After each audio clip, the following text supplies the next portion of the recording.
Voice, learn that stack. Model, 11v3. Stability, 0.5. Clarity, 0.75. Your API receives 1,000 requests in a second. Should it accept them? That sounds like a counting problem. Set a limit, count the requests, and reject anything above the number. But 1,000 requests from one user is not the same as one request from 1,000 users. A burst is not the same as a sustained flood. And a limit enforced by one server can quietly become 5 times larger when you add 4 more servers. Rate limiting is not just a counter. It is a decision about identity, time, shared state, and what your system does under pressure. Once you see those 4 pieces, every rate-limiting algorithm starts to make sense. Imagine every request approaching a gate. The gate needs 3 inputs. Who is asking? How much budget is left? And how quickly should that budget return? If the request fits the policy, it passes. Otherwise, the gate delays it or rejects it. This is admission control. The limiter protects something behind it, a database, an expensive model, a payment provider, or simply the fairness of a public API. The gate can sit at an API gateway, inside an application, or next to the resource being protected. But placement changes meaning. A gateway can stop traffic early. A limiter inside the service can understand which operation is actually expensive. Production systems often use both. Now we need a way to represent time. The simplest design divides time into boxes. Suppose one client may send 100 requests per minute. Store a counter for the current minute. Increment it for every request. At the next minute boundary, start again at 0. This is a fixed window counter. It is cheap and easy to distribute because the state is tiny, a key, a count, and an expiration. But watch the boundary. A client sends 100 requests at 11:59 and 59 seconds. 1 second later, a new minute begins, so it sends another 100. The limiter accepted 200 requests almost back-to-back while still obeying the written rule. The counter did exactly what we asked. The window was the problem. Fixed windows create cliffs. They are useful when approximate control is enough, but they do not describe a truly rolling minute.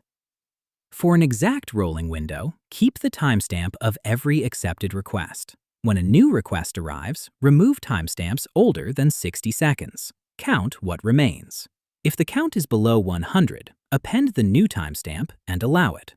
This sliding log removes the boundary burst. At any instant, it can answer the literal question, how many requests happened during the previous 60 seconds?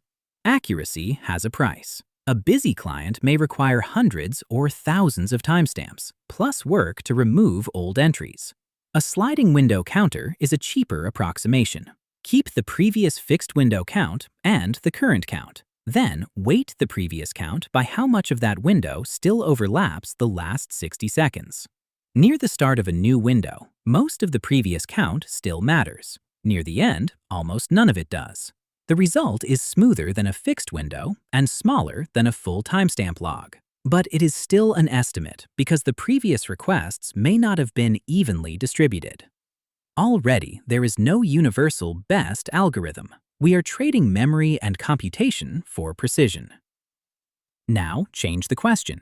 Instead of asking how many requests happened inside a window, ask how traffic should flow.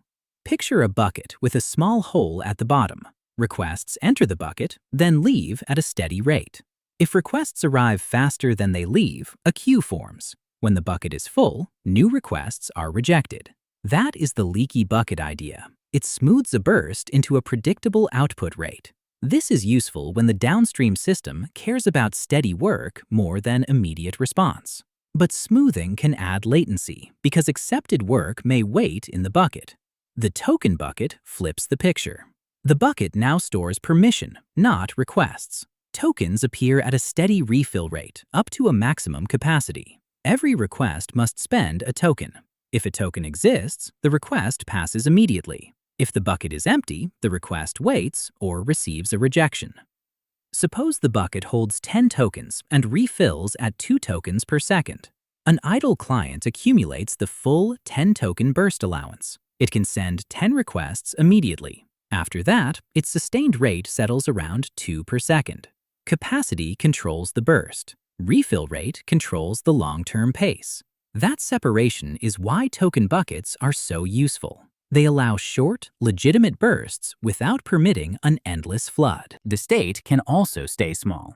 We only need the current token balance and the last refill time. On each request, calculate how many tokens should have appeared since the last update. Cap the balance at the bucket capacity and attempt to spend the request's cost. Not every request has to cost 1 token. A cached read might cost 1. A large export might cost 20. 1 bucket can represent actual resource pressure more closely than a raw request count. An algorithm means nothing until we choose a key. Limit by IP address, and thousands of people behind one office network may share a budget. Attackers can rotate addresses, while mobile users can change addresses without doing anything suspicious. Limit by API key, and an exposed key can consume its owner's entire quota. Limit by user, and unauthenticated routes still need another identity. Limit by endpoint, and clients can shift pressure to a different expensive path. Real policies are usually layered. There may be a broad per-IP limit before authentication, a per-user limit after authentication, a tighter limit for password attempts, and a separate organization-wide quota for expensive operations. The effective answer is the strictest relevant gate. This also separates rate limits from quotas. A rate limit controls pace over seconds or minutes. A quota controls total usage over a longer period, such as a day or billing month. They can use similar counters, but they solve different problems. Everything works on one server. Then traffic grows and we add 4 more. If every server independently allows 100 requests per minute, the client may now receive a budget of 500. A load balancer can spread requests across all 5 counters. We need shared truth. One option is to route the same identity to the same limiter. That keeps decisions local, but rebalancing and server failures can move the identity and reset its state. Another option is a shared store. Every gateway checks and updates the same budget in something like Redis, but the update must be atomic. If 2 gateways both read 1 remaining token before either writes, both may allow the request. A separate read, calculation, and write creates a race. The safer operation performs refill, capacity check, token deduction, and expiration as one indivisible server-side action. In Redis, a short Lua script can keep that read, decision, and update atomic. Central state improves consistency, but it adds a network hop and creates another dependency. High-volume systems often combine a global policy with small local allowances. Local limiters handle the common path quickly, while shared state coordinates the wider budget. The closer we move toward perfect global precision, the more coordination we pay for. When an HTTP server refuses a request because of rate limiting, the normal status is 429, too many requests. That response should help the client recover. A Crimea after value can say when another attempt is reasonable. APIs may also expose the policy and remaining budget, although the header names and meanings still differ between implementations. A well-behaved client does not hammer the gate at the reset instant. It waits, uses exponential backoff for repeated failures, and adds random jitter so thousands of clients do not retry together. The limiter also needs a policy for its own failure. If the shared store disappears, fail open allows requests through and preserves availability, but the protected resource may be flooded. Fail closed protects the resource, but healthy users can be locked out because the limiter is unavailable. There is no automatic answer. A public content endpoint may fail open. A password check endpoint or a costly operation may fail closed or fall back to a conservative local limit. That choice is part of the design, not an exception to it. So how should you build a rate limiter? Start with the resource, not the algorithm. Ask what overload looks like.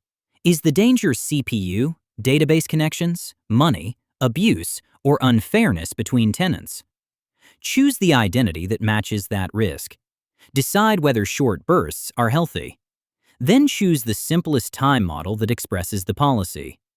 Use a fixed window when rough enforcement is enough. Use a sliding model when boundary accuracy matters. Use a leaky bucket when work must leave at a smooth rate. Use a token bucket when you want a stable average with controlled bursts. If enforcement spans servers, make the shared state update atomic. Define the behavior when that state is slow or unavailable. Return useful feedback. And measure allowed requests, blocked requests, limiter latency, and saturation by policy key. The important number is not just how many requests you rejected. It is whether the protected resource stayed healthy while legitimate clients kept making progress. Rate limiting looked like a counter. It is really a gate with 4 decisions: identity, time, shared state, and failure policy. Fixed windows draw boxes around time. Sliding windows move with it. Leaky buckets smooth work. Token buckets save permission for a burst. Distributed limiters decide how much coordination accuracy is worth. Once those pieces are explicit, the algorithm is no longer mysterious. It is simply the shape of traffic your system is willing to admit. If this made rate limiting click, subscribe. The next time an API returns 429, you will be able to see the entire gate behind that one